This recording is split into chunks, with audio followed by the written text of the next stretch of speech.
Hello, everyone, and welcome to Snap Take. This is Glazer of Snap Judgments, the official podcast of Marvel Snap Zone, and welcome to your second Snap Take of the day. This is our more traditional video. This morning, we covered the series drops and the problems with them. This video is going to be 4 new decks, a review of Gorr, and a review of the cards coming in spotlights with the new card, Gorr the God Butcher. So let's kick it off with Gorr himself, the card coming out probably around the same time that you're watching this video. Gorr is a 6-1, ongoing, +2 power for each on reveal card in play. Series 5 card, 6,000 tokens, as is basically everything in Spotlights nowadays. I think that I'm concerned about this card. I can see this card being a meta card. I can see this being one of the very best cards in Marvel Snap, but every time we get an extremely powerful 6-drop, think Blob, think Red Hulk, they end up having to be nerfed because a really, really good 6-drop is very, very, very hard to balance in this game. It has to be good enough to take up your whole turn, build your whole deck around, and win, but not so good as to render everything else you can do on turn 6 with any other deck completely unviable, and that's going to make Gorr a really challenging card to talk about. Now, I think Gorr can relatively easily become about a 6-13. I think that's probably where he's going to land in decks that you build for him. If he can be a 6-15, 6-17, 6-19, we're now looking at one of the best cards in Marvel Snap, and a card that is must own. How consistently are you going to be able to do that? Well, opponents have some control over it. Your side of the board is very unlikely to get Gorr to more than that 6-9, 6-11 range, so you're going to need your opponent to play at least a few on reveals to get you there otherwise. An opponent that just runs, for example, the Scar 10s deck just avoids running on reveals altogether. They might have one, right? And at that point, your Gorr's just not big enough to be worth the investment.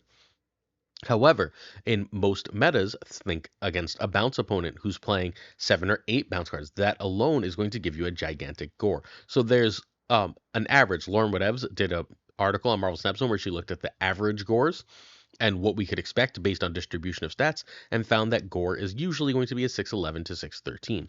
That seems like a really good card, but not a must-have one. That does not include, however, decks built specifically for him, which should be able to get him a little bit higher than that as well, and Mr. Negativeless, which can make him an 06, which obviously at that point he's going to be a game-winningly, stupidly huge card. So there is upside here. If you like Mr. Negative, I think this is a fairly easy buy.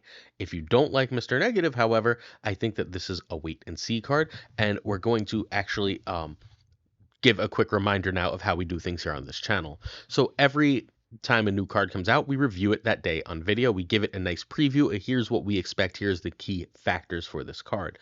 Then on Thursday's video, I ask a bunch of top players, as my cat makes a war cry about to jump on me, excuse me. I ask a bunch of top players. We're talking top 100 players, big names, your Sizers, your Barzies, your Jimmy Dickens, etc.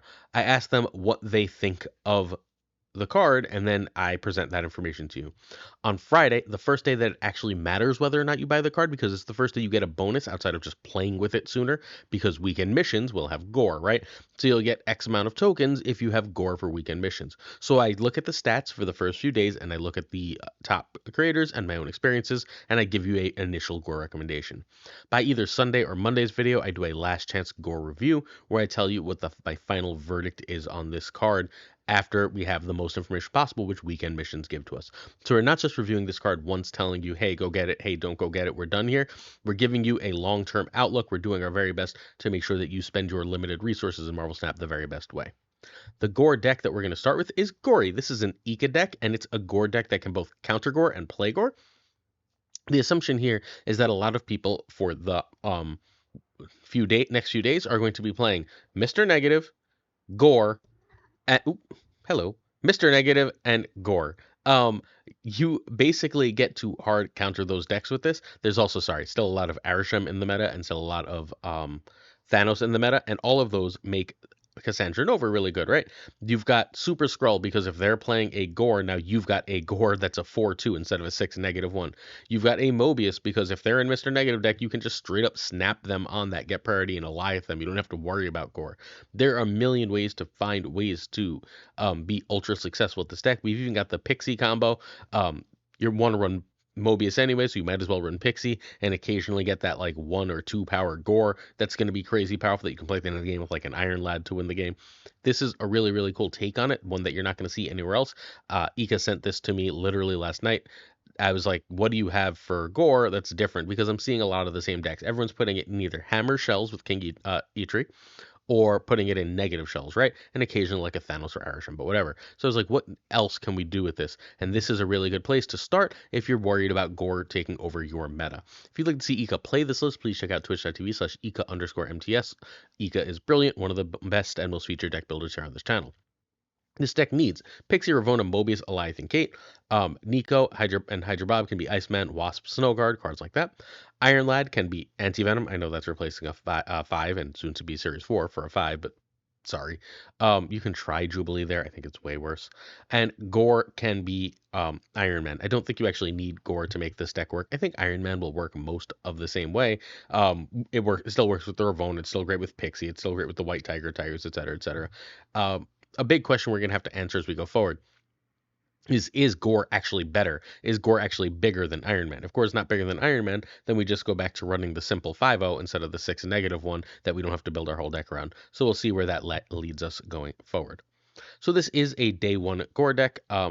It's unproven. I like to make sure that you understand whether decks have been proven or not. The next deck we're going to look at is the #1 deck in Marvel Snap, which is in fact fully proven in a bajillion games at a huge, insane win rate. So, but this is unproven, obviously, because I'm recording pre-Gorr coming out. Turn 1, you want Nico off a good spell over Bob. A good spell would be blowing up Pixie or Kate to draw 2, or turning one of those 2 cards into a demon. The +2 is The give Nico itself +2 is unless there's a location for it. The move right, obviously, you're not going to want to do the change location unless the first location is atrocious. You don't really want to do. Turn 2, Pixie over Ravonna over Kate. Nice and simple. Pixie is one of the keys to the deck here. You really want a Pixie Mobius. That is a snap condition. That's generally speaking better than going a 2+1, which is generally speaking better than going Cassandra Nova. This is fairly often the only turn you really want to play Cassandra Nova, though, so fair warning. Turn 4, Super Scroll or Iron Lad. Depends on what your opponent's doing. If your opponent's clearly dropping a million on reveals, feel free to drop that Scroll. If not, Lad is fine. 3+1 is also a perfectly viable output here. Turn 5, White Tiger, or if you can, Gorr. And then turn 6 is Eliath or Gorr, and it's very simple. Obviously, Pixie really shakes up this turn order, so don't worry about that. If Pixie messes up the turn order, you're just going to have to look at what you have and figure it out. All right, one last look at this, and then we're going to look at Sizer's deck that reclaimed the #1 spot on the Infinite Leaderboard, and then we're going to have a further strange talk about what's happening in Marvel Snap right now. So this list is where I will be personally starting with Gorr. Thank you to Ika for the amazing list. Before we go into that #1 list, I'm going to ask you to hit that sub button if you're willing. We're trying to hit 16,000 subs by the end of the year. We are 550 subs away. Hit sub. We'll give you 7 days a week of Marvel Snap videos, and some days we'll even give you 2 videos. We cover everything in this game more thoroughly than anyone. Hit that sub button. And we're giving away a Galacta Season Pass on every video this week. So all you have to do is sub and like. And later this video, I'm going to ask you to leave a comment. You leave that comment. When you leave that comment, you are entered to win Galacta. Got it? Nice and simple. If you want a free Galacta, all you have to do is sub, like, and then later this video, leave a comment. All right, Sizer's Move Bounce. We covered versions of this all season, and this seems like the perfect 12 because all of a sudden, oh my god, is this strong. I played this a little bit on stream last night. I was less successful than Sizer because who wouldn't be? Toxic Soul King played this and was really in the positive in terms of win rate, and Sizer's win rate with this is huge. We'll take a look at that in a minute.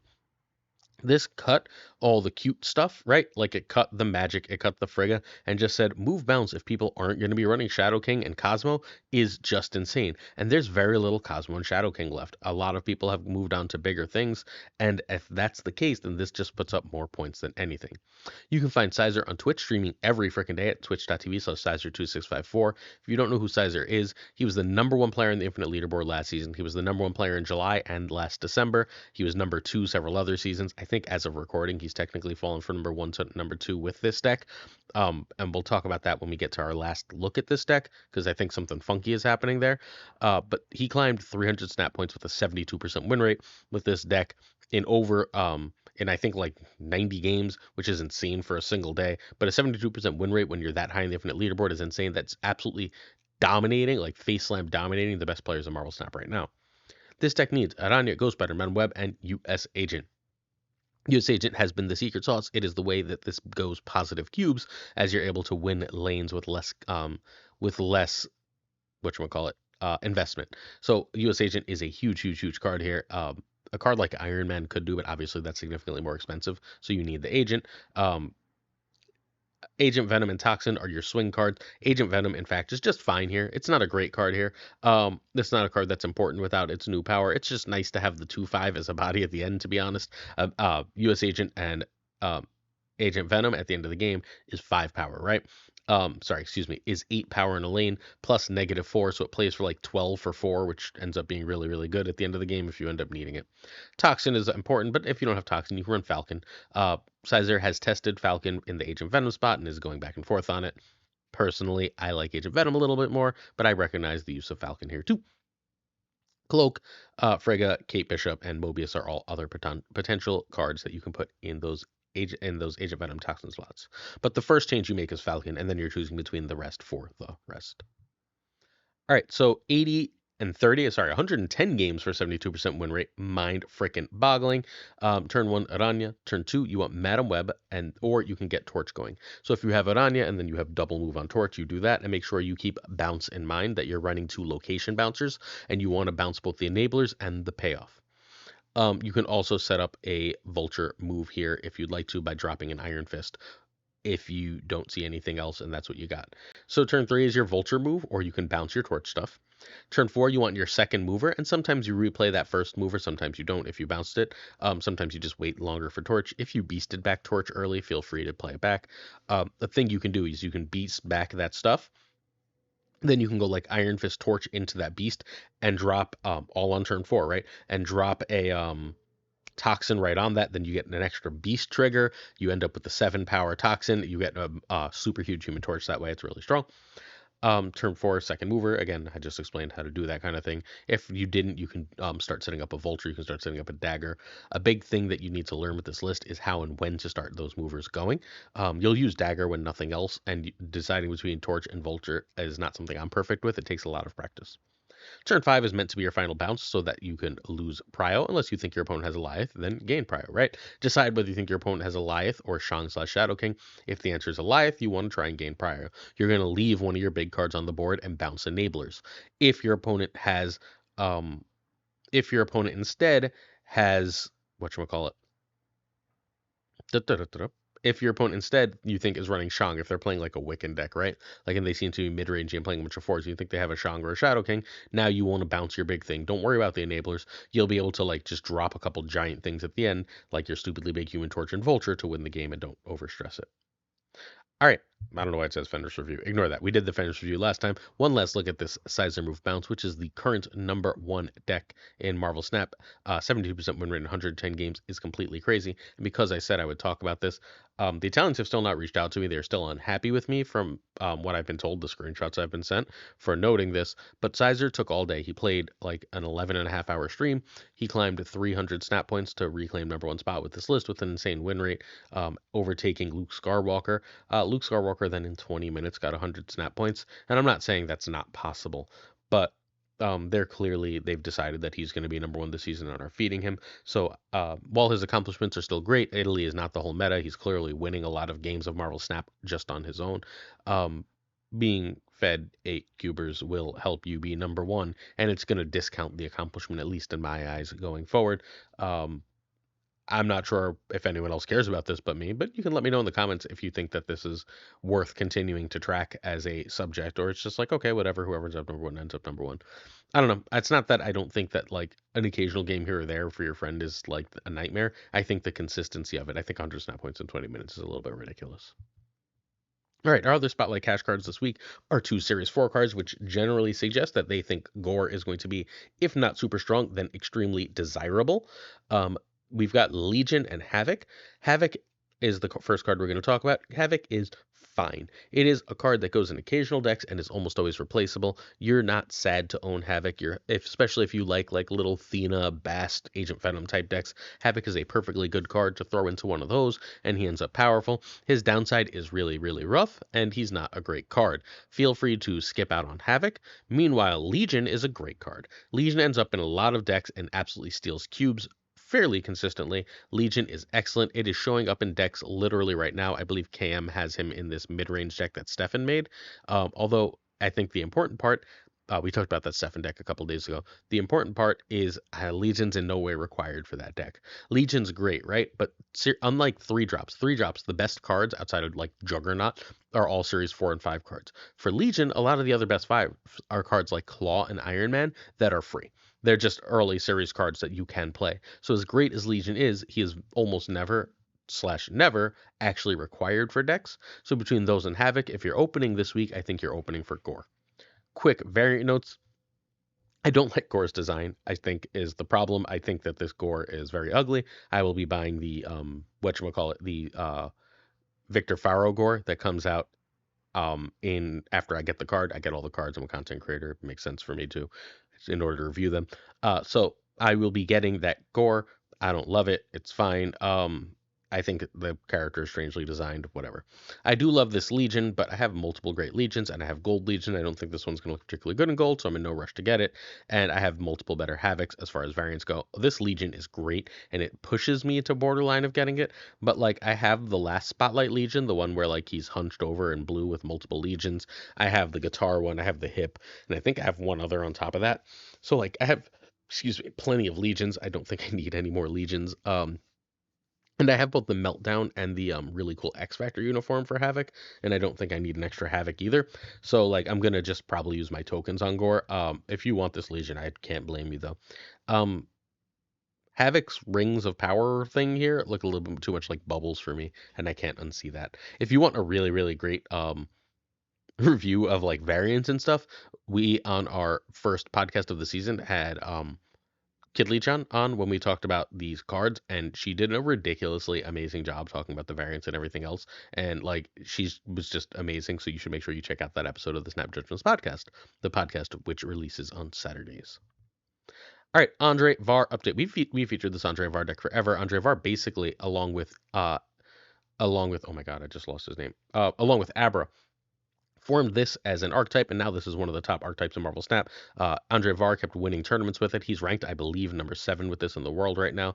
He decided basically to take the shell he had been running and add Fenris Wolf and Gladiator. He cut a 3 and a 2, Shadow King, and I don't remember what the 3 is. We'll get there. And added Fenris Wolf and Gladiator and just said, Fenris Wolf is a nice extra way to win games that I can't win. That's it. That's all this card is, right? You stick Fenris Wolf in a lane, and then like if you Gladiator and then you hit something decent, you get it. Or if you Shang later and you get something decent, you get it. It's just literally extra power that is not required for the deck. I really like this type of use of Fenris Wolf, so that's where we are. You can find AndreVar at twitter.com/AndreVar16. This deck needs Ajax, Wiccan, Man-Thing, US Agent, and Kate. Red Guardian can be Rogue. Fenris can be Shadow King, and Gladiator can be Copycat. Copycat's the card that was cut. Today, Mobius, especially against all the Gorr, and Juggernaut. I do think Rogue has extra value as well against for today against Gorr the God Butcher, if you're interested. So again, rank 7. Turn 1, you want Quicksilver. Turn 2, Fenris. Kate, if you don't have a 3. And US Agent is your backup plan. US Agent's not bad here, especially if you have Gladiator. US Agent hitting a for example, Cull Obsidian makes it a 4/6, which means Gladiator is immediately going to kill it, and then you can bring it back into your different lane, your Fenris lane, and profit. Gladiator is better than a 2/1, which is generally better than Red Guardian, which you'd rather save for later. Turn 4, Wiccan. Wiccan is a snap condition, so is the right Gladiator hit here. Obviously Wiccan if you're triggering Wiccan, right? Like a 4/7 Wiccan that doesn't trigger is not worth anything. Then you've got Man-Thing as the other play. Turn 5 Ajax, or you can go 3/2. You can also go 4/3 if you want Wiccan. Going like Man-Thing into Gladiator is great. Also, you'll note Luke isn't here. You can Luke on turn 3 or turn 4 or turn 5 or 6.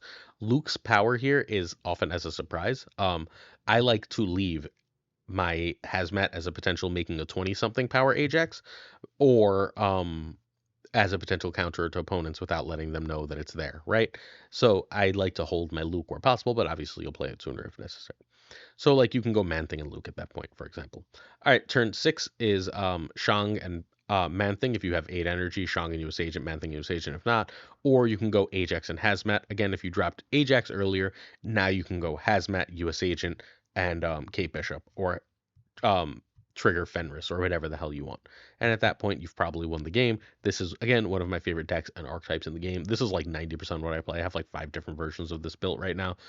This and Bounce, like this is quickly approaching Bounce as my second favorite archetype, I think, right now, with Discard, of all things, getting up there as well. Love this list. Give it a try. And your season pass question for the day.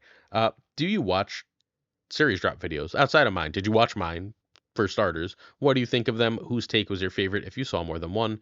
If you didn't see more than one and you didn't watch any content based on that outside of mine, then hey, what you think of Gorr? Answering that question in the comments is your entry to win Galacta. All right. The White Wayne Brady has this Wiccan Surfer, and this deck is not done. I don't usually feature decks that aren't done, but there's something here. This deck is really, really strong. And like, I think the real reason it's not done is I don't think this actually wants Wiccan. I think it just wants to run either Hope or what's the name of that stupid card? Either Hope or Sarah in that spot, and I think that's just more consistent. But Wiccan is hilariously awesome here. This deck is very cool and very powerful. I played it a bunch last night while I was falling asleep, so I didn't play it especially well. But it is a really, really cool deck, and I think we are very, very close to being onto something with the Aranya Agony Forge stuff for Shaw.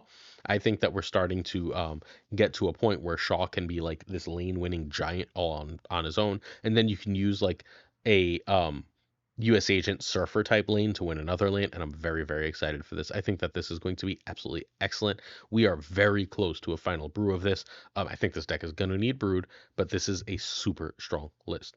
You can find the great Perry Manilow on twitch.tv/Perry Manilow. The White Wayne Brady and Perry Manilow are buddies. White Wayne Brady builds a lot of completely wild decks that Perry plays on stream. Perry is one of the great Marvel Snap creators that you should absolutely be following. Hi, Perry.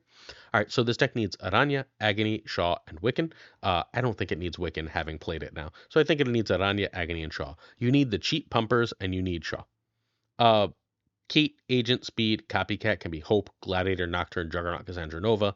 I think Wiccan for Hope or Sarah makes a lot of sense. Kate and Agent, if you don't have Kate or US Agent, you can add like a Maria Hill, a Snow Guard if you're trying to trigger Wiccan. If you're not, then you can just go further into the threes. And turn 5, you want Red Guardian over Rogue. All right. The White Wayne Brady knows the White Wayne Brady best. All right, so turn 1, Aranya over Agony, unless you can go Agony into Forge into Shaw, in which case Agony. But Aranya over Agony, Forge over Kate over US Agent. Turn 3 is pick a 3. Obviously, Shaw is your goal here, especially with Shadow King on the decline.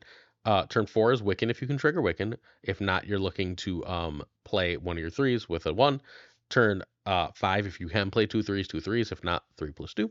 And turn 6, Surfer and Absorb Man. Cool. They were not talking about a Sarah Miracle. Again, I didn't change my subtitles. I did this on stream and apparently forgot the subtitles at the bottom of the screen. But this is a very cool list.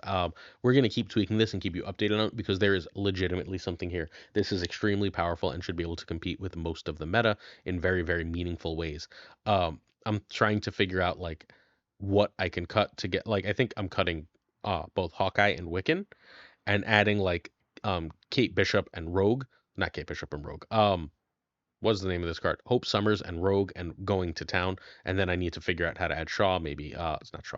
I need to figure out how to add Brood, maybe Copycat. And I think that this is going to be a tier 1 deck. Straight up, I'm telling you right now, honestly, I think this is going to be a crazy, crazy powerful deck. And I think that we're going to be hearing more from this in the future. Stream Team. If you want to see gameplay from these decks, please check out the Stream Team. Today is Tuesday, and maybe he's still alive, maybe he is not, but the great Prashaun will be testing a bunch of decks. Hopefully these decks. If not, I will bug him and make him test these tomorrow as well. GamingwithFlashX will be tomorrow, and Gregor2424 will have a video up for you soon this wonderful Thanksgiving week. Are we doing a Thanksgiving video? You damn right we are. Questions of the day. 1. VRT 1101 asks, how important is Bob? He's in nearly every deck. I think Bob is someone said it in chat when this was asked, Bob is the new Jeff. Bob, there is no one drop that is even close to Bob right now as far as generically good, right? You can argue, obviously, that specific one drops like Deadpool or Torch or whatever are better, or that like there's decks that don't want Bob as much as they want like a Rocket Raccoon, like Bounce, where triggering that card twice is extremely strong. That's fine. But if you're running a regular deck, having access to a 1/5, which you usually have to pay 3 times the energy for, is important. I think Bob is now one of the best cards in Marvel Snap. Bob's an S tier card. I don't think it's going to be changed. We don't, for the next 2 months, have any 1-drops coming out that threaten Bob. I think Bob is a must-have card right now. If you have the tokens and are like reasonably at a point where you can where you're not building for a specific deck, go get Bob. He's a pain in the ass to replace. You should go buy Hydra Bob. Dwight Wayne Brady, hey, asked my favorite holiday tradition. And my favorite holiday tradition is actually a relatively new one. It's only been happening the last, I want to say 2 years. It might have been three at this point. So on New Year's Eve, my wife, my son, and I go to a nice restaurant. We get all dressed up and we go to a restaurant. We have dinner and we talk and laugh and have a wonderful time counting down the end of the year. Last year, as we were doing that, I think I was trying to hit 7,000 subs right on New Year's Eve. And like as we were sitting at the restaurant, like we were refreshing the phone and passing it around to see if we hit 7,000. We ended up hitting 7,000, which was super awesome and actually going a little beyond, I think. Um, Getting an extra 9,000 this year is pretty fucking cool too. But yeah, that's I think my favorite holiday tradition. I love my wife and son very much, and spending time with them is one of the great pleasures of my life. Patreon.com/snapjudgments is how you can support the channel if you'd like to do a little bit extra. Certain tiers of support on Patreon come with on-air things. I'd like to say thank you to Abigail Giesland, Mandatory Burnout, It Regardless, David G. Wingfield, Diarity Casual, sorry, Danton, LAB, always kind, FaThorNewman, Good Dog Gamer Inc. I am Frostman, Je Navali, Thinking Poker, Primed Ryan. Ryan, shoot me a message. I haven't heard from you in a while now. Ryan Burke, Woody, Ryan Wood. How you doing, Ryan? Kiertix Lee, the King of Questions, Koire, Black Dahlia, Pyrofros, the Goat Seeker. Our alliance leaders. We're redoing our alliances, so if you're looking for an alliance and you're active, let us know. Hollowed, Quid Pro Joe. Thanks for the message, Joe. Snap Decisions, Joe. Check out Snap Decisions, the best daily Marvel Snap podcast. Fat Nick, Mr. Kerfuffle, who I just realized I wasn't following on Twitter, and now I'm following on Twitter. Sorry, Kerfuffle. Ginger Prime, hey Ginger. Philip Rakovich, hey Ratco. Haplo, Kenny Loggins of the Danger Zone. Rob Silverman, the Middle Row Pride Man. The Notorious Bizza, and Black Jeebus 23. Jeebus. All right, XRSV and Skippy G are rhyming friends. Jessica Gamble. Jess, thanks for checking out the Twitch stream last night. I hope you enjoyed it. The King of Bros, bruh. Tommy Nyquist, who won Time Travel League Season 1, and I know I did that out of order. Sorry. I just realized I have to go saying my wife's name. We're talking about my wife made me realize that I'm supposed to drop something off at her job, so I need to do that. Luna, Chris, Corwin, John Q, and Jim McHugh, Q-Town, Clam, Colonel Forbin, 8th Frickin' Sage, Mod Supreme Models, The Green Goblin, Unibot, Flan56, Steven, Brian Kaufman, Tristan H. Martin, and Jason B. Real names, ahoy. The Fuzzy Dunlop Spectrum Mix, Hoot, Matt H., the only one we need. DJ, Mikey, Hijinks, No Frickin' Flex, Oculars, Mr. Craig Sterry, BG, Zodrex, the King of Canada, Den Man Falcon, Jonesy, who's hitting episode like stupid number of the Triple Threat, and you need to go check out. He's featuring my favorite bounce list ever on that one. Go check out Jonesy, Spike Jones on the Triple Threat, doing awesome snap content. Two Ties, the great Lauren Whatevs. Thank you so much for all the help lately, Lauren. I mean, always, but like especially lately. The Pirate King Tuccrr, amazing streamer, and of course Gunny T, where the T stands for. Check out my rant video if you're interested, and check out yesterday's awesome decks. I hope you have a lot of success with these. Hit infinite, hit high infinite, get your kingy treat, whatever makes you happy. Peace.